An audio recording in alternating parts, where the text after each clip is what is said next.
So when Ruby Reveling come and tell us we got to go up there to see the soldiers, to take the soldiers up there, we take the soldiers. No, it take us 3 months to get the appointment because nobody set it up. So after 3 months, nobody in the community set it up. So Right. after 3 months, I called Karma like, look, we've been invited to the Knesset to lobby our situation. It's been 3 months. Can you please help me set up this meeting? So she go back to her office and she set it up. Now we getting closer. The elections didn't come. Benny Viton get elected. We go up there to take the children up to the office, to the Knesset.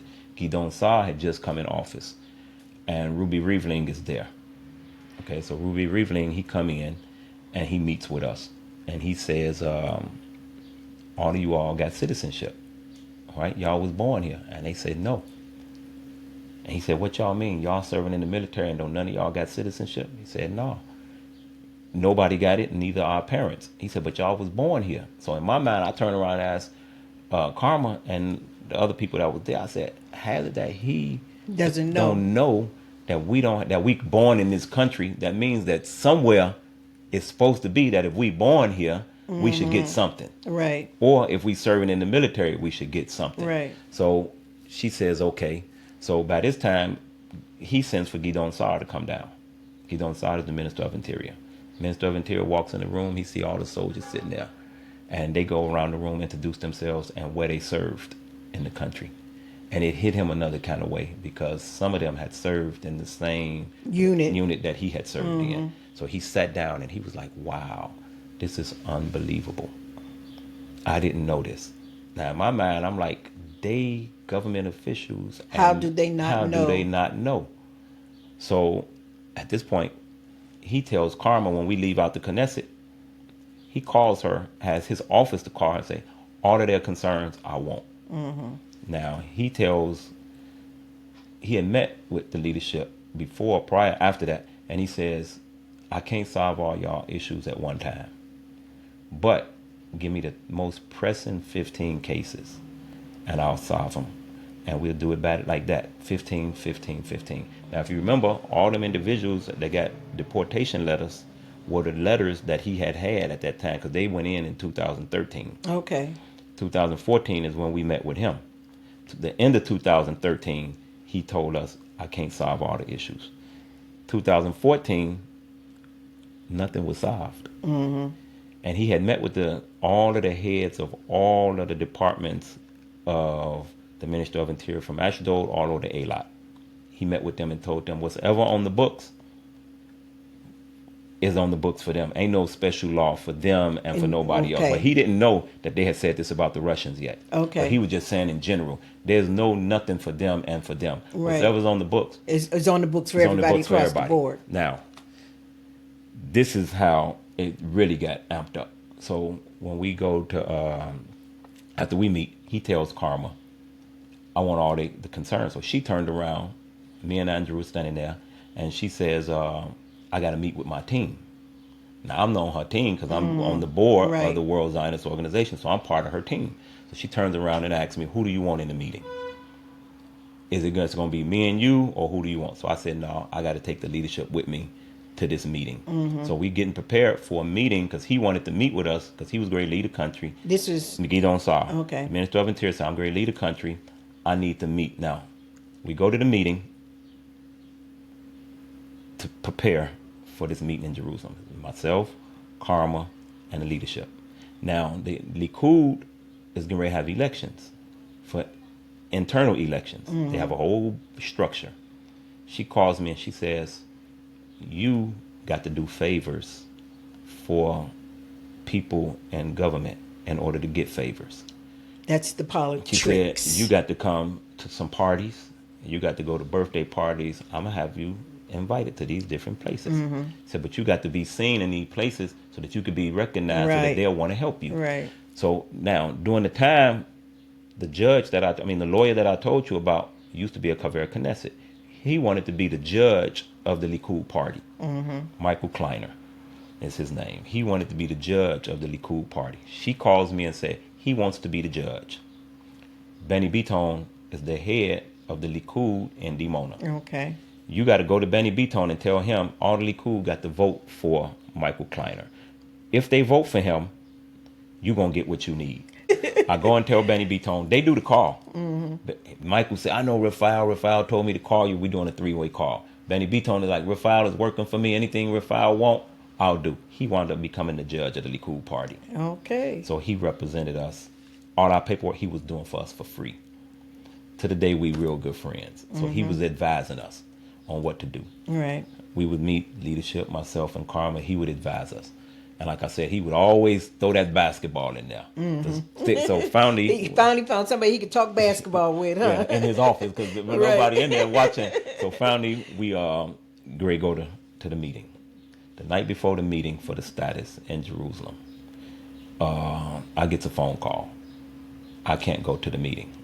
Now I'm like, I've been setting this up. This is the end of 2014 almost. Meanwhile, you've been orchestrating all of this. Orchestrating everything. So in my mind, I'm like, I'm pissed off, but I ain't saying nothing. I'm just listening to the call. So they says, okay, I'm going to call Karma and tell her you can't come to the meeting, but she can come.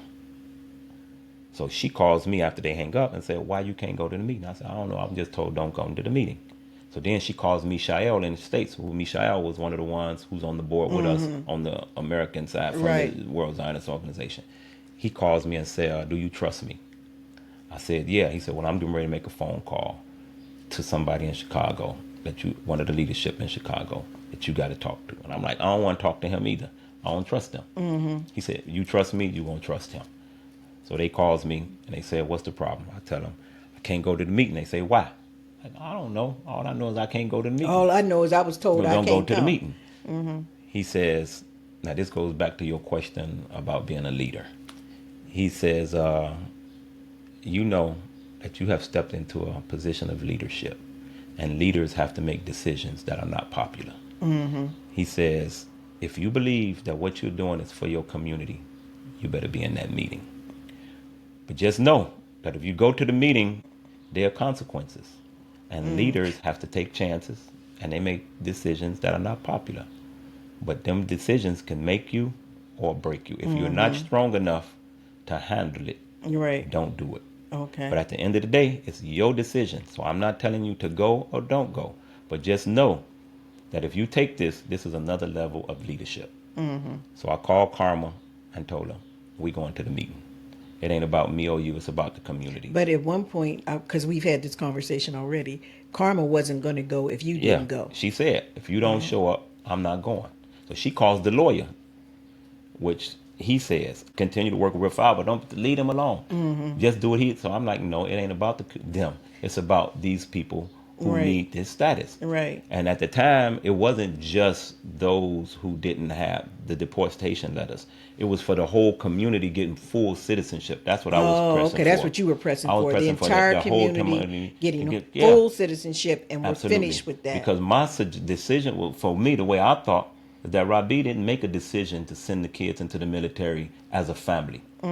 This was a national decision. So if you're giving it to one, you got to give it to everybody. Whether they're grandmothers, whatever, you got to give it to everybody. Because it wasn't just a decision for one family. It was a national decision. It was on behalf of the entire community. If it was going to be done, then do it for everybody. So we get to the meeting, and the meeting starts off with the 15 cases that was told to us to deal with in 2013. Now we're in 2014, 9 months later. The decision that the things hadn't been dealt with. And these supposed to have been the pressing, but the Minister of Interior wasn't there. It was his chief of staff, the head of population control, the head of and the head of citizenship of Israel, myself, Karma, and one of the members from leadership. Okay. Now, on the way to the meeting, something real ironic happened. Imayada was supposed to go to the meeting. And they had a driver. And she gets to the meeting and twists her ankle. She's supposed to be the translator. She couldn't come up to the meeting. Oh, wow. So we get to the meeting. And I tell Carmen, you're going to show up to the meeting. Don't tell nobody I'm coming. We get to the meeting, and they see me downstairs. And man, if you could have seen their faces. So I goes in, it gets into this thing. I thought you got a meeting from a phone call that you can't come. I said, you want to come in and deal with this and we fight afterwards? or you can stay outside. I'm going inside because I got a job to do. So they said, okay, we going inside. So we get inside, and the meeting starts off. I told you about the 15 cases. Now, of course, the chief of staff, he knew too. He young. He don't know what's going on. So he's like, why ain't these 15 cases solved? So, of course, the Minister of Interior's offices going to get it off of them quickly. Right. It wasn't on us. We told y'all to come and bring it back to us. If y'all didn't get no answer and bear a shovel, we told you to keep us involved. Right. It's y'all problem. So the leadership is like, well, we told y'all told us to go to bear a shovel. So it was like ping pong. Yeah, so we going back and forth for the first half an hour, and I'm just sitting there like this. Because we was supposed to have been in a meeting, but we wasn't invited to that last meeting either. Me and Karma wasn't invited to the last meeting, even though we had set it up. We wasn't invited, but we did get the list of what was supposed to be discussed. Right. And the names. So we sitting there.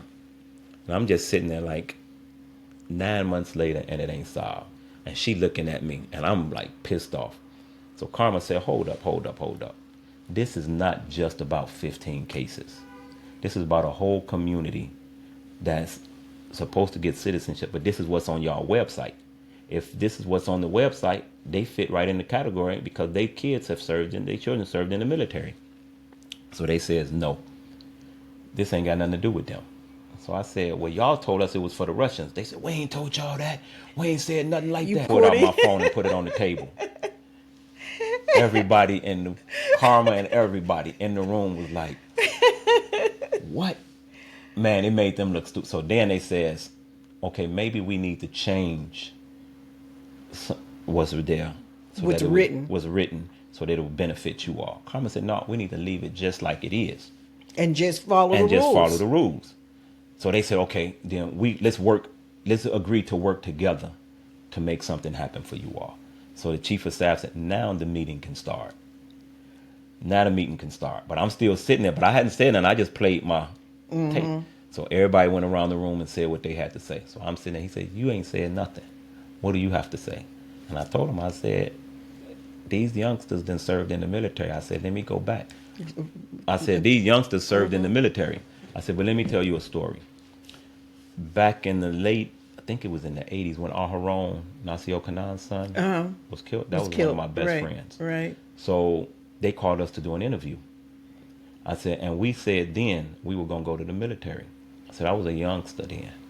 And I had agreed to go to the military. And I wasn't good enough to serve in y'all army because you all wouldn't take us because we didn't have status. I said, now, years later, I got to send my daughter to the military. She good enough now to serve in the military, but I'm not good enough to have citizenship. I think we should get citizenship. Got set up. He turned around and he looked, the chief of staff. He was young. And he was like, wow. That's all he kept saying, wow. And this was all in Hebrew? Yeah. Okay. We sitting in the Minister of Interior's office in Jerusalem. And first time, guys over citizenship and the population control turned around and they looked and said, we got to do something different. But this was a different set of guys. Yeah. That came along. They had come under Okay. Gidon Sar. Right. So on the way out, I tell Gidon Sar, look, this stuff going to get mixed up if I don't have a role in this. So you know what he did? He turned around and told me, he said, from this point on, I'm giving you one of my personal assistants. You can call them directly. And this is his number, and told them anytime I call the office to answer me. Wow. So during that whole time, but he didn't stay in there long enough. He only did like a year to 2 years. So, but what happened? That was because of all the foolishness with the government switching up like it was? So no, he resigned. Oh, okay. He resigned from the government. Okay. And wound up leaving the government to take a break. So right before that, though, he was coming to Dimona. I was working in City Hall. And I'm not one of them people that say God is talking to me or one of them that say the big spook. I don't believe in that. Okay. But one day, he was coming to Dimona. He said he was going to come to Dimona. And he had made his decision, but he didn't tell nobody what the decision was about the community. So he had told us he was coming. He was coming to meet with Benny Beaton and that he wanted to meet with the community. Now, I'm working in City Hall. And I tell us now, if you remember, Dahlia was having a problem with her status. Right. And still has a problem with her status. And so I was like pushing for her to get her status. She had been coming and coming and coming back and forth to Benny Beaton. So they told her to write a letter. She wrote the letter, brought it to Benny Beaton, and to give to Gidon Sah. I honestly believe that if Gidon Sah had got the letter, she would have got her status. Why didn't he get the letter? Benny Beaton tells me, you the representative from the community. You going to be in the meeting with us. You put it in his hand. It'll be better that you give it to him. Mm-hmm. So I'm like, cool. I'm really feeling good. He's ready. Yeah. I'm like, hey, I'm going to get this is going to be the first case that's going to get this status. Because I knew what kind of person he was. Right. And so so the night before, I have a dream. And in my dream, it tells me, I'm not going to get in the room with Ben Sah, and Karma not either. So I calls her and tell her don't come to the meeting. I tell her what my dream was. And then I go tell 5 people in the kifar, so won't nobody think I'm crazy, and I don't think I'm crazy. Right. So I tell them exactly what I saw. I said I saw him coming, walking through the kifar. We going to wherever the meeting going to be, and security going to come, and they going to stop like this and tell her she can't come in. Now, she think I'm crazy because I'm telling her this. Karma. And the people on the kifar are like, yeah, whatever. I tell 5 people. They're like, yeah, whatever. They don't believe me. So I'm like, I don't know if it's going to happen either because it's just a dream. So they gives me the letter. So I tell them I got to take this letter. But I tell the leadership the night before, I'm taking the letter in to give it to them, to Gidon Sah. They took the letter from me and said, we're not dealing with that. So that's why he didn't get the letter. Okay. So I tell Karma, because Karma was trying to help too with her, get her status. Now, I told you, I had met all of in Minister of Interior's office. Right. The woman in Beersheba, who's now the head of all of the region, from Ashdod to Eilat. Me and her had built this relationship because she was like, you the only one coming back and forth up here. Because I used to get on their nerves just on my own. Why we can't get this? Why we can't do this? Why we can't do this? And so I would just send it back. Y'all, look, this is the rule. This is what. So finally, me and her she started becoming friends. So Karma then told her too, because they all down in Dimona for this event. Right. That's getting ready to happen for the community. But we don't know. The community don't know what it is that's getting ready to happen because he made the decision, but he bought all of them. Then it's everybody that worked in City Hall. That's the deputy mayor, which was Ilana Azulay, because she was trying to help Dalia. Yep. She was trying to help Dalia too. Ariel Lalouche, all of us there. Now they all know that they're not going to let us in the room based on my story that I had told Karma. So they all want to see. So the lady from the Minister of Interior, we all standing outside. Gets up to the kifar. Minister of Interior goes in and he says, Karma, you come on in. We in the guest house. Security standing there. So these 5 individuals is standing right there waiting to see if I'm right. So we get there. They tell her to come in. She's trying to get up there, but every time she's moving, security is standing in front of her. Won't let her come past. And she didn't get into the room. And everybody was standing there like, wow, he wasn't lying. And I'm like, I saw it in a dream. So from that point on, she pulled back a little bit. And so before that, I don't know if it was before or afterwards, when Yedidia's daughter got killed in the military. Yeah. I was the one. That was it. I had met Yafit helping out Kasadia with his status. I had helped a lot of people that ain't even on that. We had never even discussed. Before this, I had been helping people. Just on your own, helping people because I would go online and people didn't know what to do. Right. And so we started having some success that most people don't even know that it's been done. But people got their status. Right. So we go to the court with our Kasadia, me and Karma, come to find out our Kasadia lose the case because the lawyer that he had burnt his case. Took the files and burnt it. Why? Said 7 years had passed. And after 7 years, you can get rid of the papers. It was only 5 years. She thought he was going to lose the case. So she didn't represent him right. He's sitting in front of the rock and get a message that he got to leave the country. And he almost in tears. So I walk up and I'm like, give me an opportunity to help you. He bust out laughing. I'm like, you went from crying to laughing. He's like, if they can't do it, what make you think you can? said, I don't know. Just give me an opportunity. And he said, okay, I'll trust you. And so I told him what I could do. We go meet with Karma.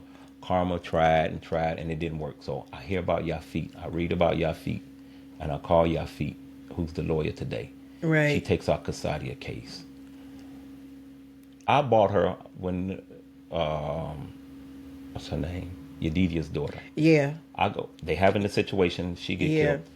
They don't have a lawyer. And it's a week before they get ready to close the case. Oh, okay. David Sheen do that whole the article mm-hmm. on them. So I called David Sheen and like, hey man, let me see that. So I'm looking at it and I'm like, ain't no way this girl did this. So I'm like, I gotta find a lawyer. So I know about Yafit because she's helping me with our Kasadia. Mm-hmm. So I tells her, I called her and said, she said, you got to be out your mind. I'm not taking that case. She said, that's the military, and most people don't win that against the military, so I'm not doing it. So I'm like, but this girl didn't do it. I got the facts. She's like, hey, you got the facts. And I'm like, me and David Sheen got the facts. She said, tomorrow, meet me. So we go meet her in Beersheba.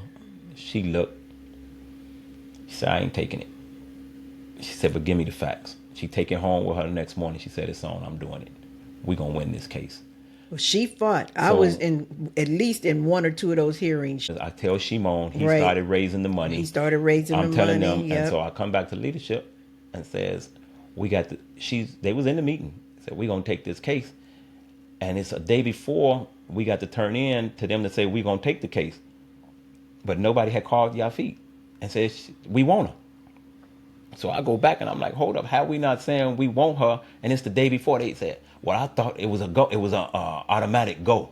I thought she understood. I said, but we ain't paid her. We ain't signed nothing. It's a day before. So I called, we got to sign this right now. So they wound up signing it. She gets it. And we going back and forth to court. So from that point, I started telling her, when I saw the work she did there, and I'm telling her, hey, your work ain't finished. I need you to help me with the status. So she tells me, okay, I'll meet with you all, but put me on a retainer. Mm-hmm. And y'all don't have to pay as much. Now, during this time, most people don't know. Y'all know how much money we didn't pay Yafit? And I'm not talking about what this case here. I know from this particular case, but I know that there's much more. We had paid her over 300,000, 400,000 shekels from individuals that was paying her 10, 20. So I'm like, I had already told the community, y'all just put on a retainer. We won't have to pay all this. But we wouldn't put on a retainer. So all these people in the community is paying all this money. So it's just like bugging the hell out of me. Yeah. And so I'm like, I ain't making no money out of it. She getting the money. I'm paying money to go. The people ain't getting their stuff. And it's fresh. So I calls Ashriel. So Ashriel, man, I can't do this no more. I need your help. Ashriel was already in the process of working with the military with the case with Yedidia's daughter. Yedidia's daughter, Yedidia wasn't going.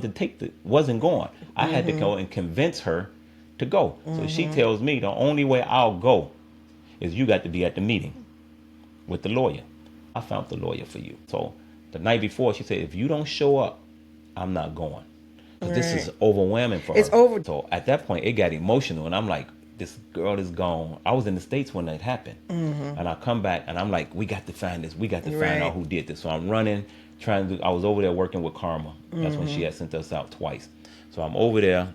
I come back and I says, we going to win this case. So I get that. And then I'm telling Yafit, you ain't finished. You got to help me now with the status. Right. But so she's like, okay, because you and Shimon and y'all came up with that money, I'll do it.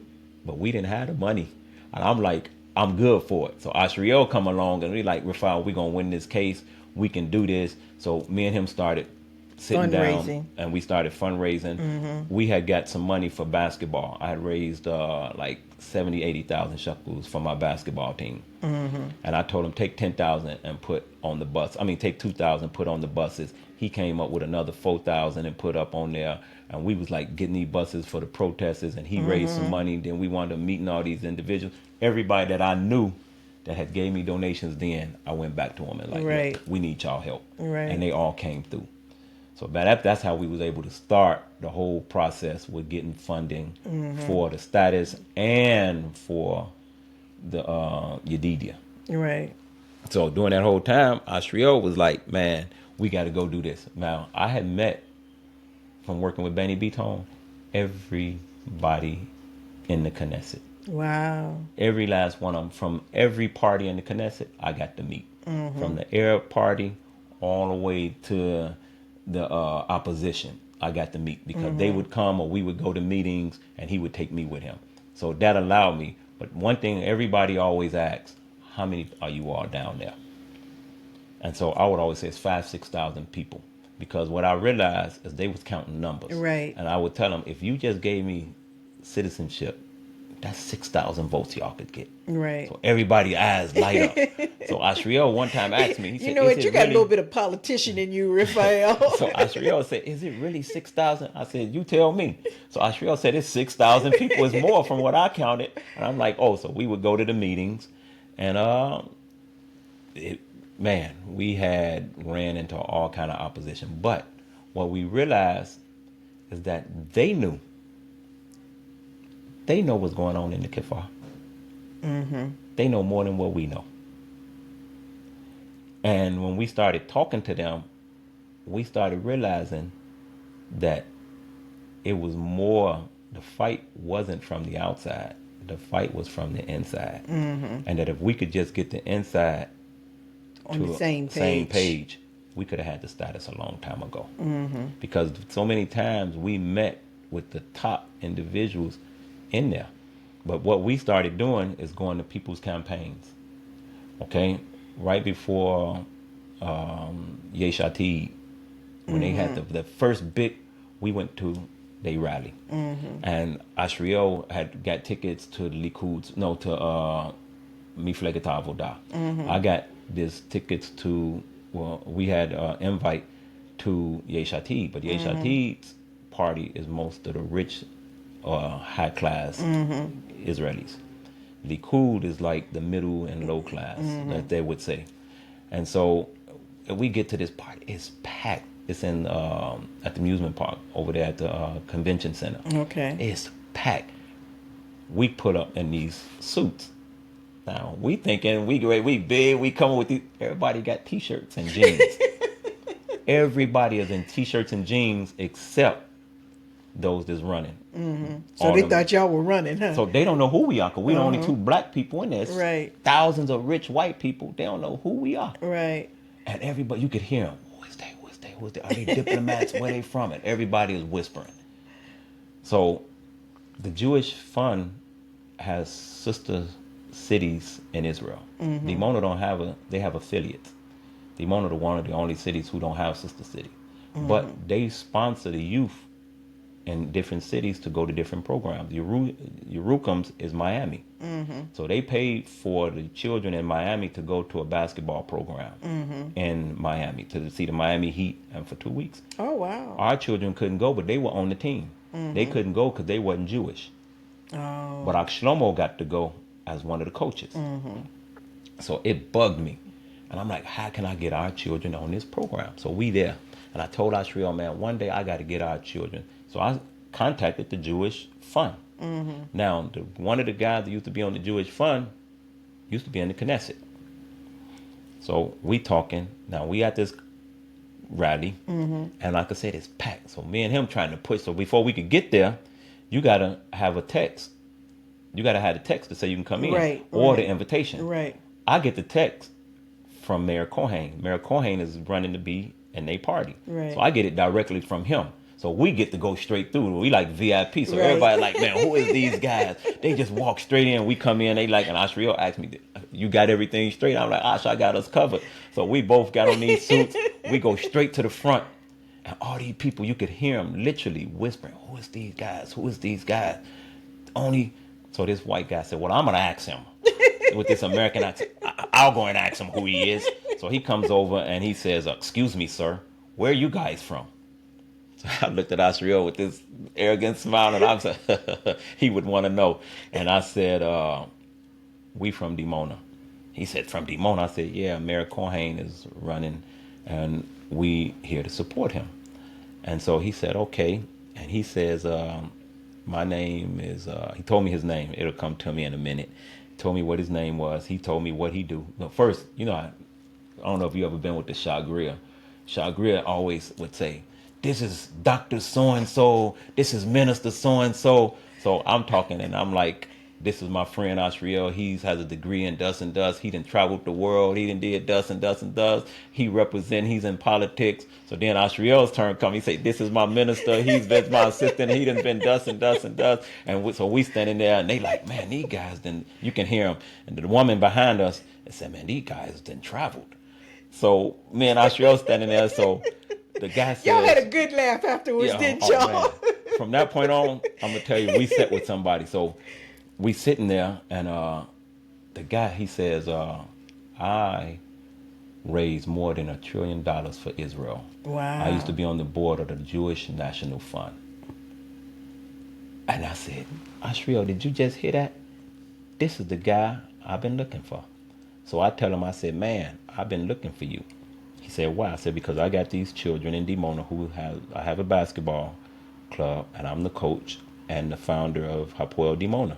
And we can't get an opportunity to take our children because we are not Jewish under the term Jewish in Israel, but we see ourselves as Jews in Israel, and we serve in the military. He says, I need to set you up a meeting with the head of the Jewish National Fund, but you got to come to Chicago.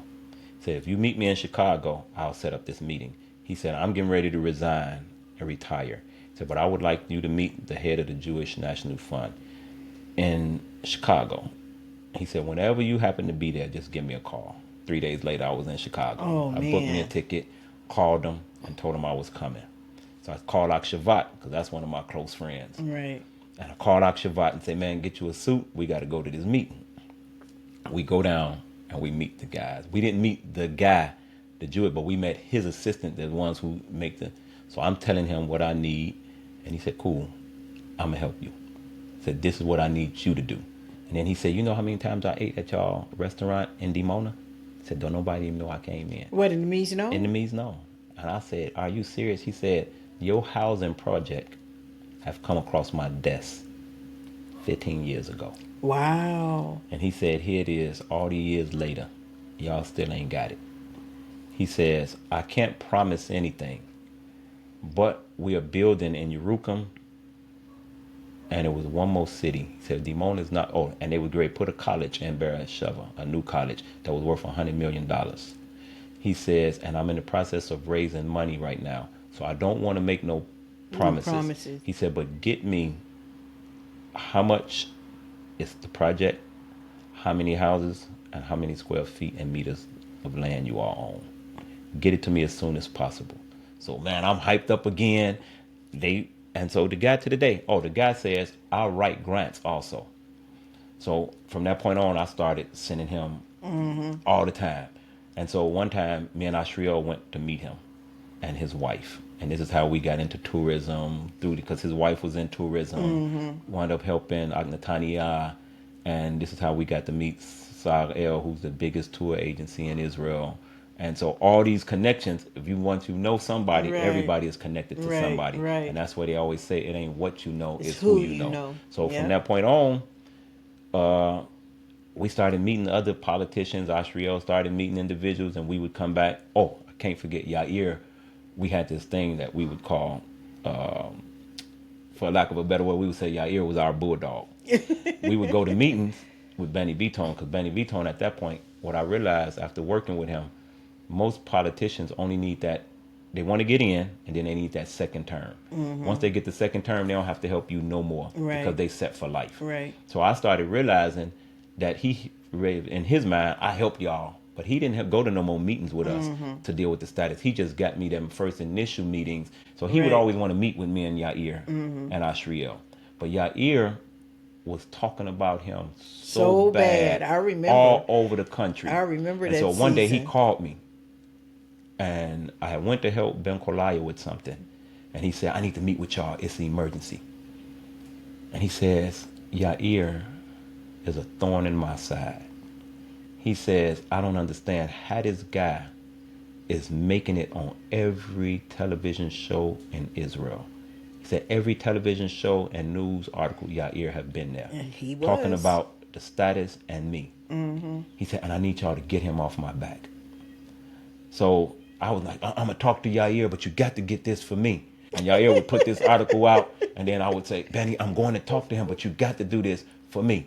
And he would say, okay, what do you need? I'm like, New World Passover. This is how we was getting stuff for New World Passover. Because I told him, look, New World Passover don't get no funds. This is why during the time I was there, we didn't pay for ambulance. And if we did, we got a discount. We didn't have to pay for the Mahande, the engineer. They did it for free, which we was paying a lot of money for all that stuff. So and I'm like, and they told me, New World Passover is not a city event. It's a community event that's being held in the city. So one of the guys in the city hall said, well, then you got to play the game. You work for City Hall, put it under your name. Now it's a city event. So I did. I put it under my name for the 8 years that I was there. It was registered under my name. I was the head of the for New World Passover under my name at City Hall. So we got the benefits of it being for the city. So I would always tell Benny, I talked to Yair and he said he gonna back just a little bit. But hey, you ain't do what you said. Hey, we didn't get this. So he was like, okay. He said, man, he told Ben Kolai, he said, y'all need to take Yair and use him for y'all public relations. Who said that? Benny B. He said, I would take Yair and you and him become partners in the factory and let put Yair just do public relations. He said, that may get him off my back. So from that point on, everywhere, me and Ashriel, with anything we needed, we would get Yair. And Yair would say, hey, I need you to do this in City Hall. They're giving me a problem with my papers. I need you to do this. I'm like, Benny, they ain't giving him. Why don't you come out to his office and see him? So Benny Beaton run out to the factory, to Yair's factory, and he would say, Yair, I'm going to do this. And Yair was like, man, he ain't going to do nothing. And he was, you got to go back inside. And I would go. And so everywhere we would go, Yair would go to the Knesset with us. And they were like, y'all got Benny Beaton, he known. And Yair was like, Benny Beaton ain't did nothing for us. And I'm like, hold up, Yair, I'm his assistant. I can't let you say that. And then we would be back and forth. And Ashriel would just be sitting. And Ashriel would like, hold up, let me tell y'all how this is going. And then he would come in as the diplomat. So y'all had it all worked out. So one time we had sat, me and Ashriel had went and sat with Sam Moriel in Chicago. Okay. And he told us, he said, if you want anything done, you got to have a plan and a strategy. He said, I'm going to tell y'all what the Shagriya used to do. And I want you to know how the ambassador was able to get. He said the ambassador had a list of contacts from here to the end of the world that he could call at any time to support and back up anything that he wanted. He said, and you all got to do the same thing. He said, y'all know everybody in Israel. So y'all got to have that phone call that you can just call. Hey, ambassador, I need you to do, and say, hey, Minister of Interior, here, talk to the ambassador. So one day, he said that they was on a route, and Ambassador Shagriya was in Africa, and he said he was going to deal first. He said he was dealing with something here for the community, and he told them in the meeting with all these Jews in the room, y'all ain't racist. We could help you all. All y'all need to do is let us speak in behalf of the community. We can do dust and dust. I got congressmen on the phone. I can dial them up. So I got 4 congressmen that'll do dust and dust for us. And then he's like, you can really do that? He said, watch this. And he pulled out his phone. Congressman Danny Davis, my man, I need you to do dust and dust, the community. And for Israel, are you a friend of Israel? And he said, absolutely. I'll do anything Israel. I said, I told you. So he said, all I need you to do, he said, I got a group of individuals I'm bringing up for New World. And I need you to help me. Me and Ashriel, when we need to do the status, we tell them, Yafit said, y'all don't know nobody in the States. I said, yeah, we got the congressman in the States. We can call anybody in the States we need. So I said, Ashriel, we got to call Congressman Donnie Davis. So I called and I said, Shagriya, I'm sitting in the meeting with the lawyer, and then I got the other people on the phone. Can you get Donnie Davis on the phone? He says, you tell him what you need, Rafael. Donnie Davis gets on the phone. Yeah, Rafael, you the prince son? You the minister over there? And I'm like, yeah. He said, I done heard all about you and the young, your assistant Ashriel. He said, we get the letter signed. And I told him, he said, I can't send it directly to you because it's coming from government to government. Right. Who do you want it to go to? I said, send one to the Minister of Interior, send one to the Minister of Foreign Affairs, send one to the Prime Minister, and then send us an unsigned copy.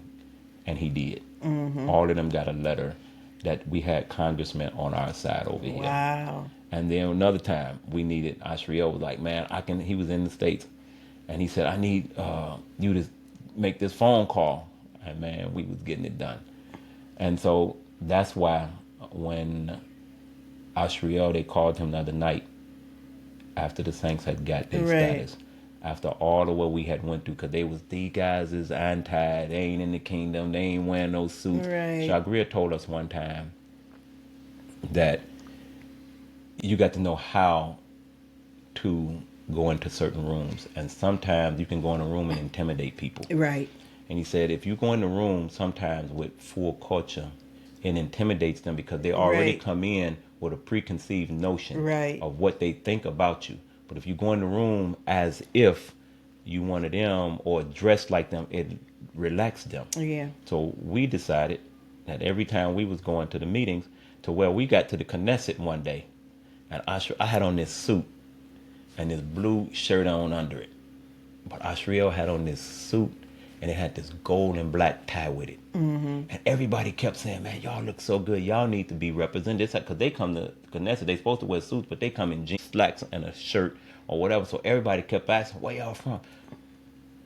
The grandson of, what was the rabbi, the dad that told them, was it Eli Shai? I think that was him, that told them to give us the temporary residency status. We had always wanted to meet him because we knew that he was the one that was behind us, helping us get the temporary. He went to Ariel Derry and told him to give us the status. Right. So we knew that his grandson is very influential in that party. He's not in the Knesset, but he's very influential in the decision making that's made in Shas. Okay. Because they respect his father. I mean, his grandfather. So Ashriel kept saying, man, one day we got to meet this guy, because everybody kept saying, if y'all could just meet the religious party, the religious party, and tell y'all story, because y'all not anti-Israel, but your story, they don't know your story. So we had met with everybody all the way up until now. We walking out, and these guys is like, we just got to ask y'all for y'all autograph. Why are y'all dressed so sharp? And I'm like, who asking for the autograph? And he said, I'm Eli Shai's grandson. And Ashriel said, do you know that your grandfather was the one who was behind us getting the temporary residency? And he said, wow, I want to help y'all. And we was like, man, so all of what they had said and all of the hardships or whatever, during the time I was doing my sales, I told you I met all kind of people, billionaires, millionaires, but you come to meet them, they don't tell you who they are. You just see them in these big houses. So you got to be real conscious on how you deal with them, because you never know what positions they're holding. So I'm in Savion. Savion is, at the time, was the richest city of Israel. That's where all the old rich people live. All the new rich people, millionaires, live in Caesarea. Okay. I'm in Savion. Knock on this man's door. And he says, what do you need? So I tell him, I need to sell my CDs. So he's like, okay, give me a CD. But if you want more money, meet me at my office. A lot of people, when they don't want to give you no money, that's how they play you off. Come to my office, or I already donated. So I sell him the CD. For me, he gave me 1,000 shekel for a CD. For one CD? So I'm like, hey, I got the 1,000 shekel. I don't need to come to your office. I got my 1,000 shekel. So I'm gone. So I told you I remember everybody to give me the money. Following year, I go back to the same house. This time he only gave me 500. Said, I told you to come to my office. I'll give you more money. He remembered you. Yeah. Said, I told you to come to my house. My office. I'm like, okay, you didn't tell me where the office was. He said, I did. You just didn't remember. He said, I own Kiryat Uno College. Now at the time, I was going to ask you about how you got into Uno College. So at the time, if somebody tell you they own a college, I think, in my mind, I was just thinking he the president. It's not his personal college. I didn't, because most colleges in Israel is owned by the state. So I'm like, yeah, okay. He said, what I want to do, I want to set your people up.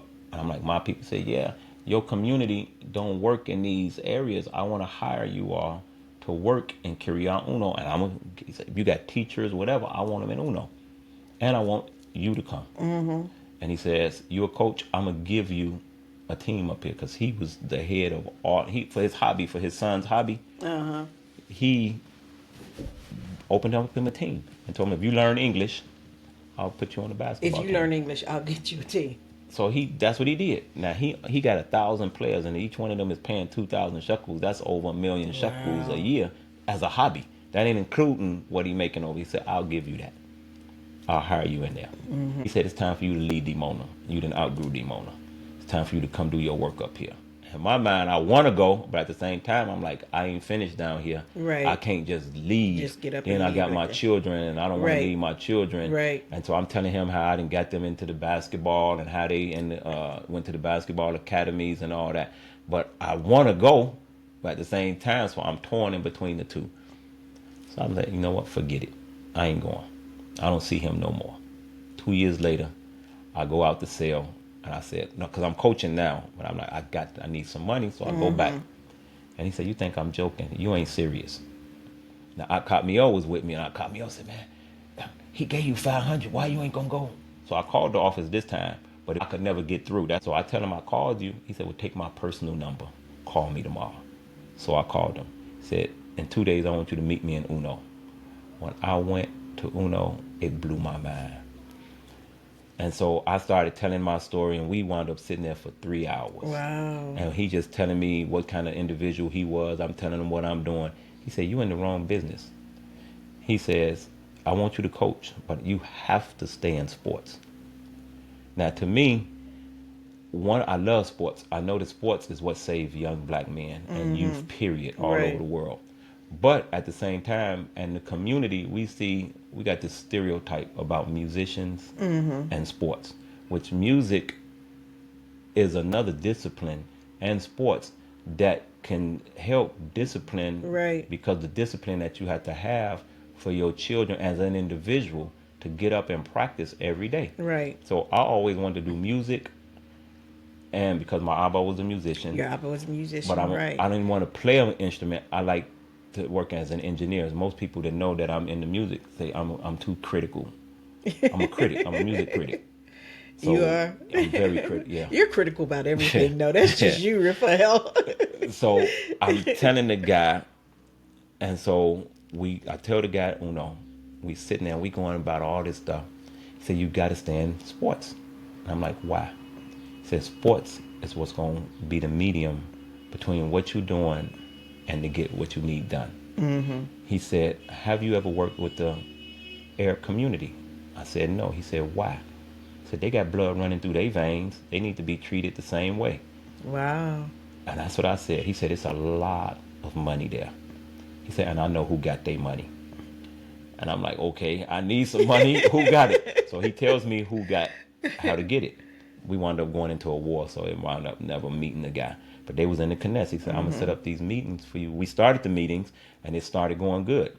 It was the Minister of Agriculture who had the money. Wow. And they had millions of dollars set for air programs. And he says, "This will help you to bring peace in these communities through sports. And I need you to be there doing it with the sports." And I said, "Okay, I need you to help me, because we got a community of children who can't go to school because they don't have no status." And he said, "What you mean?" I said, "They don't have no status. They've been here 20, 30 years. Some of them born here. They mothers and them ain't got no status and this and that." So he says, "How much money do you need?" So I tell him, he writes a check. Told me to tell the secretary to write the check for the campaign that we was doing. Then he gave me money for the basketball and said, "Next year, I want all your children." He said, "I'm giving you an opportunity to put 7 children in college." He said, "Every year, I want 7 of your children to come to college." He said, "It costs 35,000 shekels a semester. I'm going to give it to you at 2,000 shekels. But if you say they can't afford it, they don't have to pay nothing." He said, "But you the only one that can tell me." He said, "Who passed away, the most influential person in your life?" So I'm sitting there, and I said, "Ben-Ami." He said, "Well, we're going to call it the Ben-Ami Foundation." Wow. That's what it's going to be called.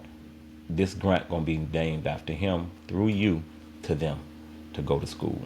So I came back, and he said, "If you waiting on the government, they ain't never going to school. And we can't wait on them anymore. They have to go because they have a job they have to do." Wow. Now, when I went to talk to them, they cried. All of them wanted to go to Cuba.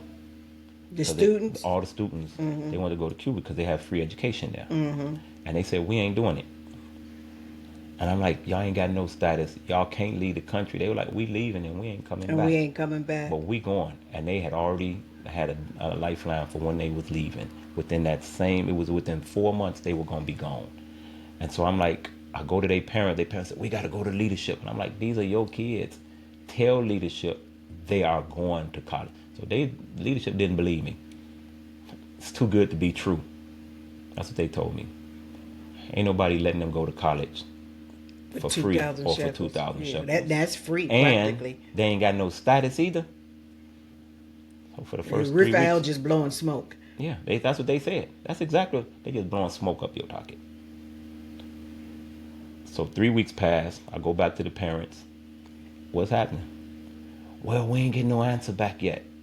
So finally they had a meeting. No, I said, the leadership, y'all don't believe me? Let's go. I'll take y'all up there.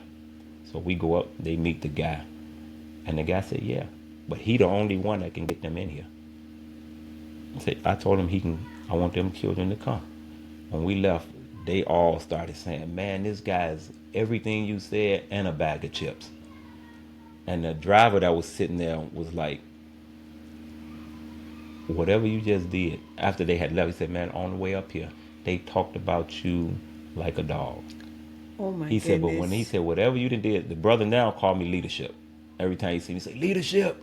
And I'm like, he said, you have worked your way into a position that they can't do with you and they can't do without you. They talk about you in a good way now. And he came and told me, he said, they told me that you and Ahk Rifael was prophetically put here to help us do what we have to do. And because of that, you ain't going nowhere. Yeah. He said, you can leave and it's going to kick you right back. And you're going to have to come right back. And so it allowed me to do other stuff. And so, like I said, through the whole thing, through the sports and helping them with because I've been to Ghana. I did a basketball clinic in Ghana. I remember. I did the basketball clinic in Kenya. I mean, in Ethiopia. Yeah. And after this whole ordeal with my whole life changing, I went to Kenya and decided I want to do my business in Kenya. And I told Ahk Rifael, hey, it's time for a new journey.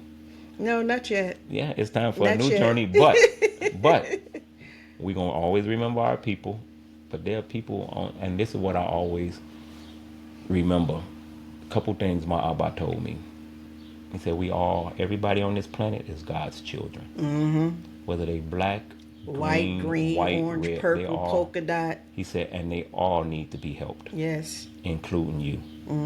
He said, first thing, we all need therapy. Everybody that's been through this community have to go through therapy. He said, that's number one. He said, we all have dreams, goals, aspirations. He said, but nobody is living their dreams. We're living somebody else's dream. He said, we came here based on somebody else's dream. Right. He said, it taught us a lot. He said, but we came here on somebody else's. Now it's time for you to live yours. He said, I want you to remember two things. And this is when you said that my job ain't finished. He said, I was a minister in this community for over 35 years. That's not who I was. Right. That's who they made me. Right. And I tried to live up to it and I failed. Right. Over and over. He said I was a musician.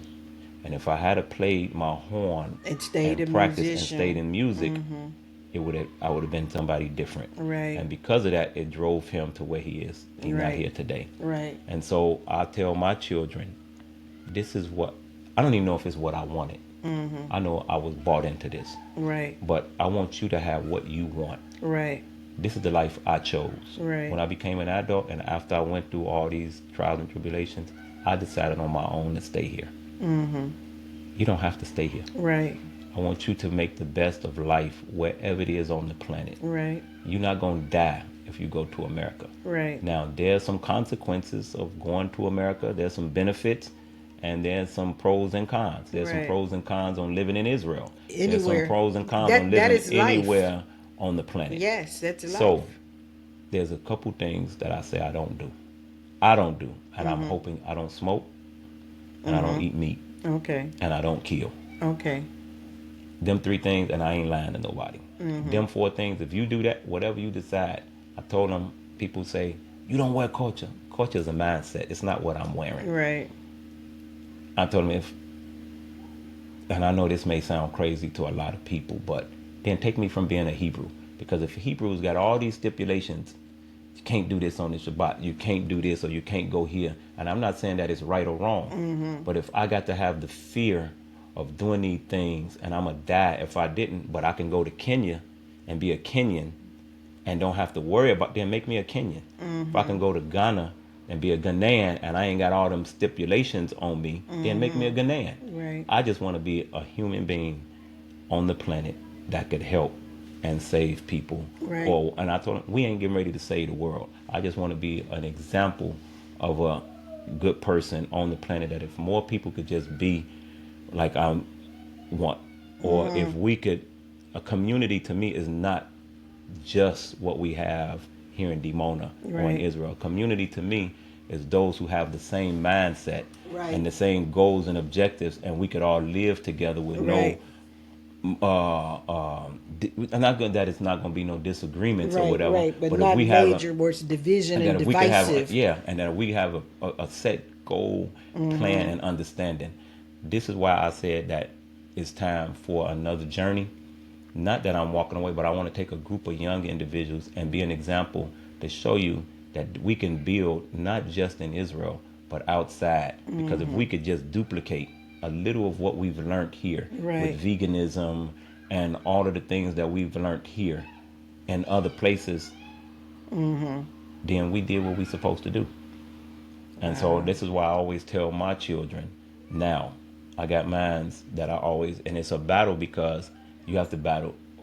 Parents have different values and we see things different. Right. And I'm the parent that's real strict. Right. And my Abba was like that. My Abba, even though we didn't see eye to eye on everything, one thing that he did leave us with was some principles. And when they talk about culture, my Abba was more culture minded and Mr. Culture than anybody I know. Mr. Culture. Yep. But it got to a point when he told me it ain't about what you wear.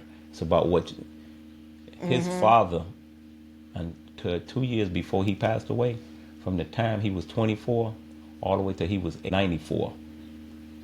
He passed, I think he was 96 or 98 or something like that. But he took the GED every year.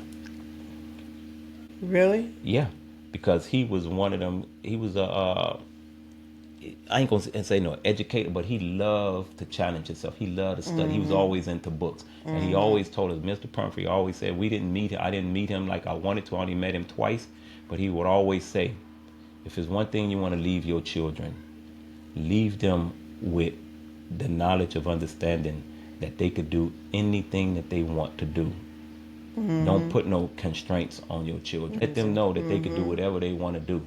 But they have to understand at the same time that there's guidelines that they have to do it in. And so for me, I've always believed, I've learned later in life not to be so strict, but the community has taught us to be judgmental. And I wanted to teach the youth, all the ones that I talk to now, I tell them that the world is big. It's not Dimona. And Right. it's not Israel. It's not, and yeah. you can't, until you didn't travel, then you can't expand your horizon. Right. You have to travel. Right. And that was one of the things that Nasacio used to always tell me. Every time I went to the States, he would always send for me. Every time he heard I was there. And he would say, you got to go here. Him and Akakizer's. And Akakizer's dream. Yep. This gonna make me cry. Tissues over there. I never knew and understood why Akizer lived in Africa so long until I went to Ghana. When I went to Ghana, I understood, but Akizer have always been an instrumental part in my life. Yep. And he would always say, soldier, you got to get to Africa. Come on, soldier. And I would always say, when I get the money, I'm going. He said, you ain't never going then. Because you ain't going to never have enough money. Right. Just get on a plane and go. come. And just, yep. I said, get on a plane and come.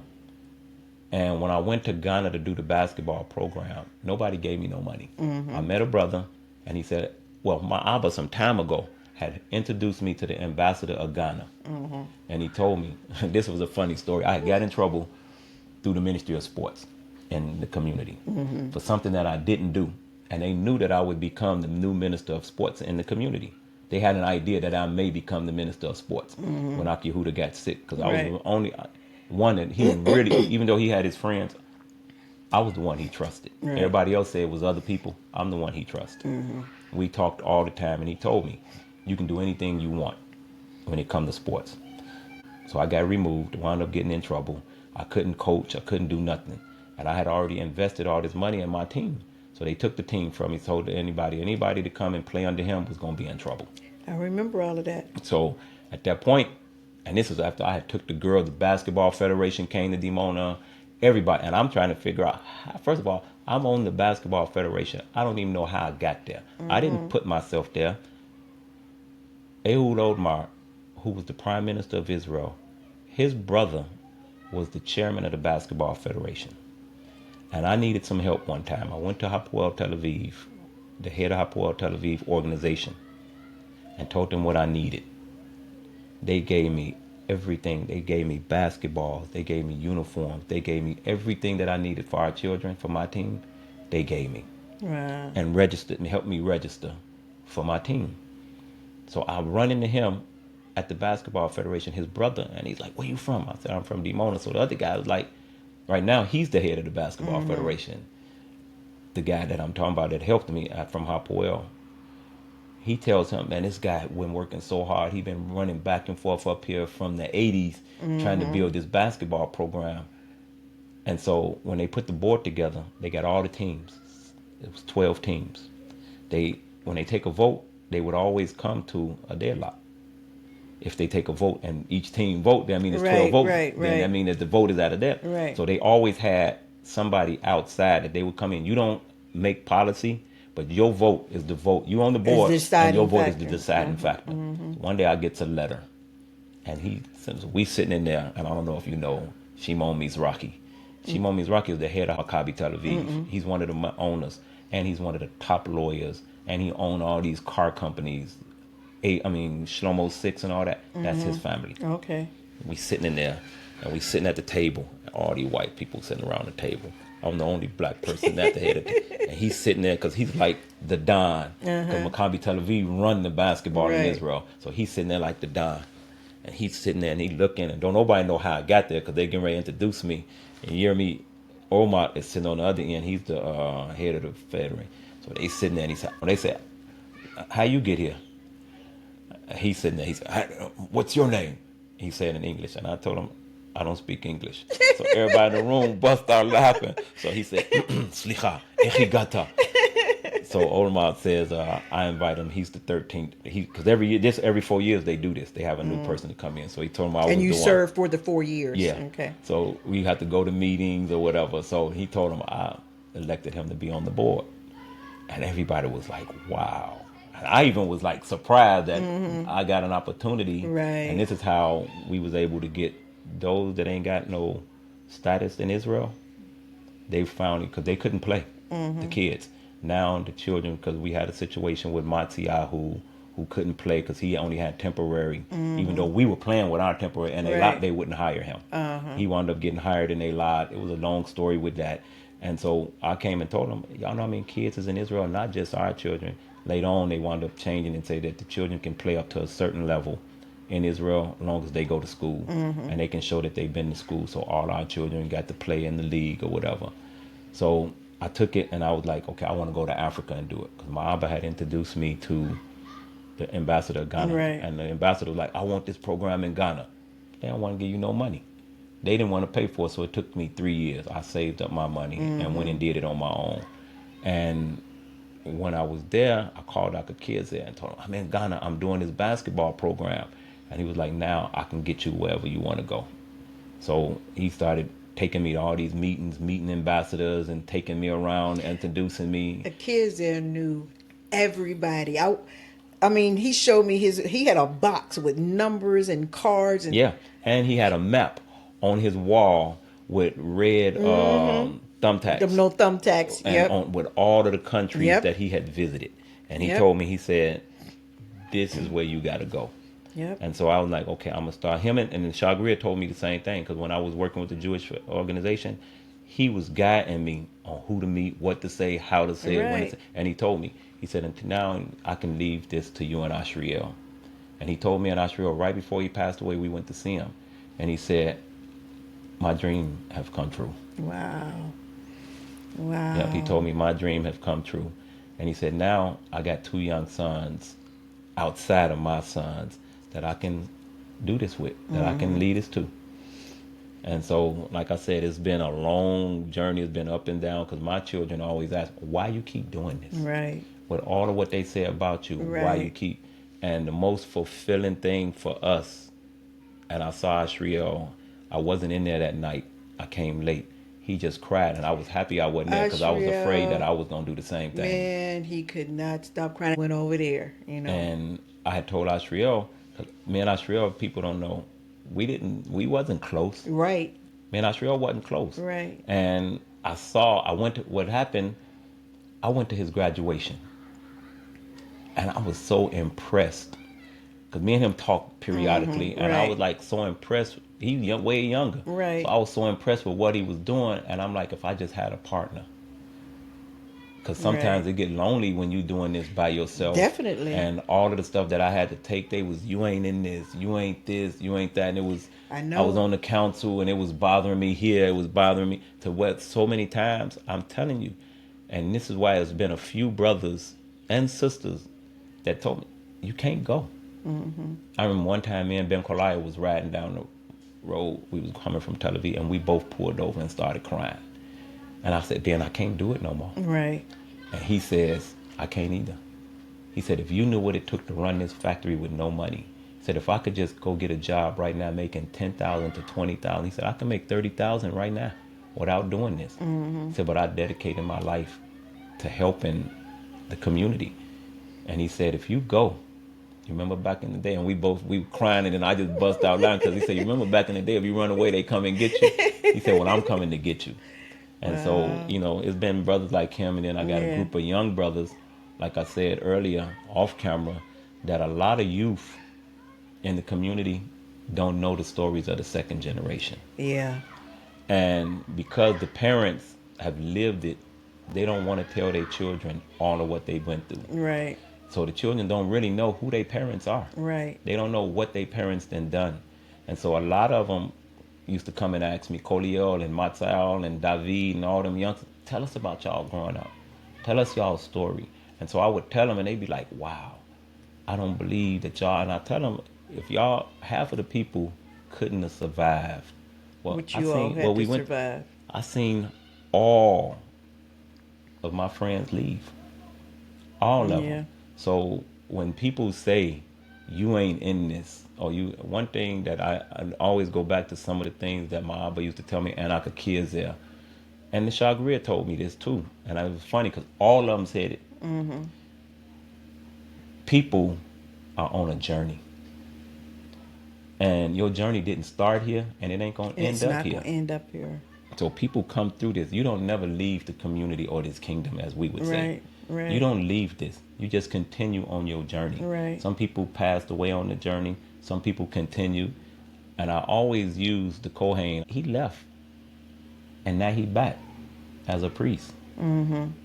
Right. Which means that he did a full circle on this Right. journey. And that's Right. not to say that this is where he's going to wind up or where I'm going to Right. be. We Right. never know where we're going to Right. be Right. in life. Right. But you on this journey, and life has a way of taking you on a journey to where you need to be at that particular time. I know. And the Shagria told me, he said, don't question why people come into your life and why they leave. Just take advantage of what you can learn while they there. And so this is what I've learned over the time. And so I keep going back. I keep wanting to say this, the reason why. But one of the things, and that I realized why Ashriel was so emotional, and I was happy and not happy that I wasn't Right. in there at the time, because I think I'm a real sensitive Right, person, right. and I'll cry at the drop of a hat. Right. And I was happy I wasn't there, but at the same time, I wish I was there with him, Right. because it was so emotional and fulfilling to see the accomplishments and to see the individuals get their status after all of what they said. After everything that was done behind the The scenes. scenes, that people didn't know Yeah. anything about.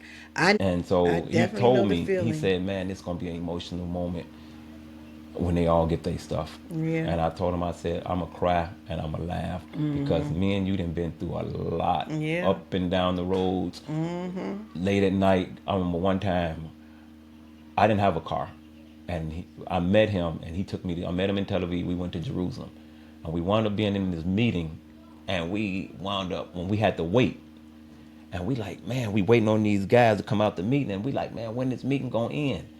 We couldn't leave because we knew we had to have this meeting. Right. 12:30 at night. I'm like, damn, I Wow. sure I didn't miss my bus. And you're like, what you gonna do? I said, I gotta go home. I gotta go to work the next morning. Wound up catching the A-Lot bus home. Yep. And so when he says, man, and so to see all them individuals get their Right. status, even Right. when they didn't believe that they was gonna get it, Right. and to see them is an Yeah, accomplishment. it's an And we can say, accomplishment. hey, something was fulfilled, Yeah. you know. Well, So I mean, it's a lot of other stuff that we could talk I know about, the we would have a houses, things, whole and yeah, 10-part series, yep.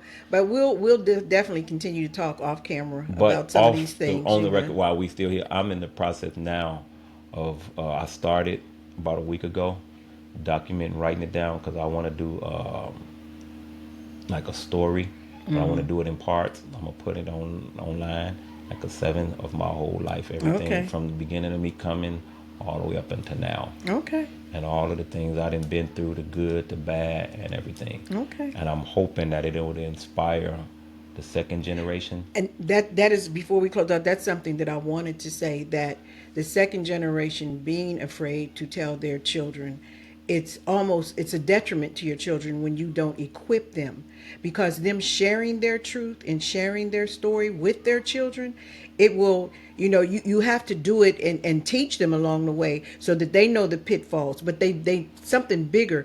All of those second generations stayed, not because they had to, but because they chose to, because they believed in their people and they believed in doing what was for the good of their people. And that's something that the third and fourth generation may not have, that fortitude, that bond of doing for your people.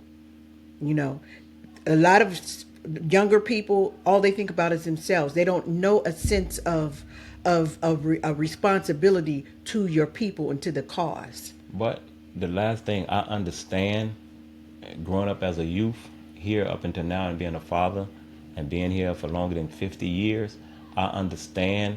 And this, I took a busload of youth to Uno. I think you went with us. Well, I went. No, you and I went to get ourselves Oh, when I okay. went to Well, Uno. we took a busload of the youth to Uno, and my whole idea was to give them an opportunity because we was taught that when I was growing up, we ain't going to that system out there. But we Right. need lawyers, we need doctors, we need engineers, we need Yes. all that. Yes. If we talking about taking on a new Exactly. change, making a change in this new Right. in this world, you have to have all You that, have to right? have all of it, but you have to have it with the mindset That that is instilled here. Yeah. So I took all them up there. On the way, most of them is going just for the ride. So when I started talking to them, I started explaining to them the value of what this trip meant and why it was so important to me. Because I went to school in the park. I didn't go to Agva. We went to school in the park or in somebody's In house on somebody's top of some house or mats. Had to wait till they on get up and yeah, get dressed, and we all of had to that. sit. Now you all have an opportunity to do something that we wasn't able. We sacrificed for you all to be able to come and go to school and be in a building. But at the same time, I've understood them because we were told we building something for you all. And after 50 years, they still telling me I'm building something for you. And so I had to understand, if I'm waiting on somebody to build something for me now, it ain't coming. Right. And so the first thing that they do when they get out of school, they say, I'm not going to live like this anymore. So they go Exactly. get a job. Yeah. And so I was telling them, just imagine if you went to school for 4 years, as soon as you come out, by the time you're 26, 27, what you can have accomplished, and then anything that you want, but without that paper in your hand, Right. you are That can limited. open doors Yeah. for you to do other things Yeah. that you want to do and Last thing is accomplish. that I've sat with the Minister of Foreign Affairs, myself and Ashriel, on several occasions. But one time I'm in a meeting and the Deputy Minister of Foreign Affairs came and she said, who is he? And they said, he's from the community in Dimona. And she said, you the one we looking for. Wow. She said, it's your community we need you all and the Ethiopians to represent us in Africa. Now, of course, they got what they want, but my point was, if we could just get in there on their salary, on what they're doing, Right. we could represent two. We can kill two birds with one stone. I You like to know, say feed two birds feed with two one birds with one piece of bread. crumb. Yeah. You know, we could go down there. We could work for them and for us, Right. and we could develop. And we could work. I always feel that if you're going to be in a country or be somewhere or make change, you got to be sitting at the table to make the change. If you ain't sitting at the table, then we just having discussions. Right. And this is one of the reasons why, after I got with the mayor, I decided that for a minute I would consider going into politics. Because I'm like, if we in Israel all the time, our voices got to be heard. We sitting in the Knesset and they telling me they don't know. No, they don't know, because we ain't out there telling our Right, story. We right. think the story is getting out there, but the it's story, not. news is just as long as far as you can Right. read it. It's good today. Right Yeah. now, 5 minutes later, some more news coming Right, out. right. So And it ain't. the reality is that nobody can tell your story like you can tell your it. own story. And so this is why I felt that it's important to be at these different, tables and at these different discussions. It's so many valuable discussions that we could be at. And Ashriel would call and say, hey, man, we need to go to this conference, or we need to be at this meeting. And then I would say, Ashriel, we need to go. We would always talk, but I'm Right. like, at a point, you need a team. Right, right, And right. you'll burn yourself out It's without bigger a team. than one or So two people. not Yeah. only that, one of the things that I believe that was missing with what we were doing, we need that feminine energy Right, to be right. right there with us. And I'm saying a younger sister that had the energy to go back and forth. Right. Later on, after we had already went through the hardships, we had a sister or two, but they wasn't ready to go the distance. Right. And then they couldn't. I don't know if sisters could deal with all of the lashing out or whatever, the backlash that comes with it. Right. But I believe that, because sisters get to the point, I ain't ready to fight with y'all. That's between you Well, and me. yeah. And so this is why now we're in the process of putting a young team together Right. of individuals. We processing now. There's a group of young brothers, and we looking for some sisters, because there's communities outside of Israel that can be built. And there's some young brothers that have already started on their own. And I'm like, y'all, we just imagine what we could do if we come together. So let me ask you this then, and we can close out on this one. And this will probably go to a whole nother conversation. But you're talking about outside of Israel. Do you see anything as far as those young people are concerned, building anything here in the state of Israel? Or basically you're just seeing No. everything everywhere else? Israel, we can build in Israel. Israel is hard, not just for us, but for the people in Israel. They have made it so hard to open up businesses or to build. Now, I believe that we can build in Israel if we come together, but they have to have the understanding that only way it's going to happen is that it has to be a team and a group of individuals with the same mindset. And when I say mindset, I'm not saying we got to agree on everything. Right, we have right. to But have the same goals. and objectives on how to get there and how to get it done. And then those that have already started, let them lead the way. You know, I've been telling him, Ashriel, you my diplomat. And he said, no, I'm not. I don't want to do that, but he wound up doing it anyway. Right. And what I'm saying is that we need an ambassador. Right. You need a team, and he's that ambassador. Right. When we go to play, people say, why he always speaking? He can speak. Right. Ashriel can talk. Yes, now, I'll he get us in the can. room, but when we're in the room, he got to do the talking. Right, right. And this is how Who was that, Moses and Aaron? Yeah, and Yair the same way. Yair Right. can get you anywhere. Now, maybe he ain't the best person to talk once we get in the room, Right. depending on what the subject is. Right. But like if you say, if you need that bulldog, if you need somebody to knock down some Walls, doors and take Yair. Yeah. You need somebody to do Yeah. the talking. Get Good him. cop, bad cop. You need Ashriel to to do the Right. talking once we in there. You need somebody to get us to the meeting, to Exactly. get the contacts. I'll get them. Exactly. So this is why. The last thing, we had a team like that. We sat for 6 months. those young brothers straight. that you were with, I remember. We had sat for 6, and we had already outlined it: the housing, the status, and the school, and had the plan and the contacts that was going to give us the money and everything make that we it all needed to happen. make it all happen. We sat for 6 months straight every week. And every week they told us, we're going to get y'all the information. And they would never. And we was like this. We was not backing down on nothing that we asked for because we was committed. And it never happened because after 6 months we realized we were just being jerked around. Right. But And then so, you all just went ahead and took the and mantle that's of when we dealing with took the the status status at on our least. own. Right. And the housing, I just called out Sherelle the other day and said, we got to revisit the housing. He said, no, you got to revisit the housing. I got a baby to deal with. He said, I got a newborn baby. You got to do the housing if you want to do that.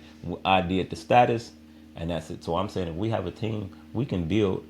And I realized we got everything we need right here. We do.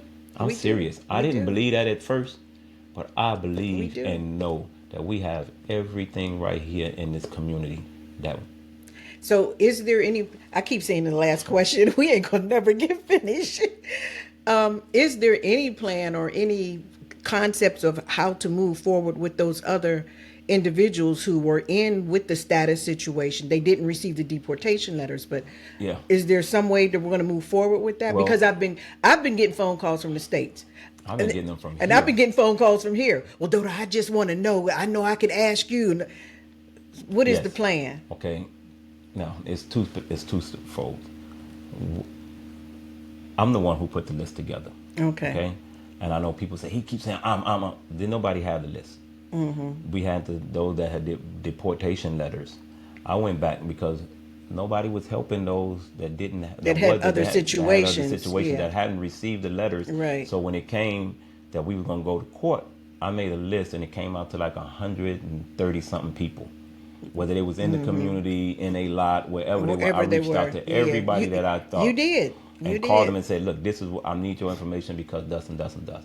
Now, what we did, not we, the committee, and now I'm using the committee. It was a whole committee. The committee decided that the most important situations was those that had got The deportation. I personally felt that it was a mistake that we should have dealt with Just them dealt with all everything together. at one time. Yeah, but when we did, it always been mentioned when we got to the court and to them other offices that we did have another list that we would have to come Right. back to. So they and already your aware. feet already had that list. She already yes. has the list of those individuals on who, but there were those who went to the States. That's going to be hard. That left because Right. they left and they was here illegally at that particular time, as they would say they was illegally. So it's hard now to go back and say, okay, they had a situation, they had to go to the States. They don't care.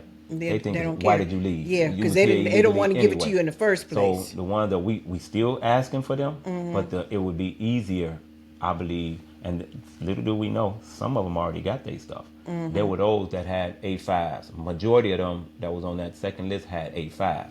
They didn't have permanent. A5 was the temporary. But their A5 lapsed and they never renewed Yeah, it. and they never renewed it, so they wouldn't renew it. Right. Now, out of that 100 and some, I think about 5 or 6. Once the heat got on them and we started making noise, then they started saying, okay, calling them in individually and giving it to them. Now, I did have a connection at the time.